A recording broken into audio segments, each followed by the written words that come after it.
Hello guys, good morning সবাইকে। সকাল সকাল চলে এসেছি স্টেশনে। অনেক দিন পর, গোটা প্রায় বলে চলো 1 থেকে 1.5 বছর পর আমি স্টেশনে টিকিট হাতে নিলাম, টিকিট কাটলাম নিজে হাতে। তো দেখো, এই যে ওভারব্রিজ, সেটা হচ্ছে নরেন্দ্রপুরের ওভারব্রিজ। তো দেখো, এখন প্রায় বাজে ওই 10টা। হ্যাঁ, 10টা, সাড়ে 10টা হবে। 10টা সাড়ে 10টা কী বলছি, 10টা 55 ট্রেন আছে। তো এই যে কথা বলতে বলতে দুই দিক দিয়েই ট্রেন আসছে, আপ ডাউন দুটোই আসছে। তো আমি উঠে গেলাম ট্রেনে। আর আজকে বড়বাবু আমাকে ছাড়তে এসেছে, ও আর যাবে না আমার সাথে। তো দেখো, তালমালটা শুধু আমাদের।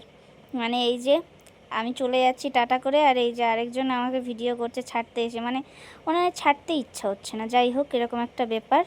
তো আমি এই যে ট্রেনে বসে গেছি, আর ট্রেনটা ফাঁকা পেয়েছি। এই টাইমে ট্রেন আমি ফাঁকা পাবো এটা ভাবিনি। টেনশানে ছিলাম যে এতদিন পরে যাচ্ছি, সেই আবার ভিড় এত। আর এই সময় তো শ্রাবণ মাসে প্রচণ্ড ভিড় হয়। এই যে ক্যানিংয়ে স্টেশনে চলেও এসেছি তাড়াতাড়ি। আসার পরে দেখতে পাচ্ছি খুব কম বাস যাচ্ছে।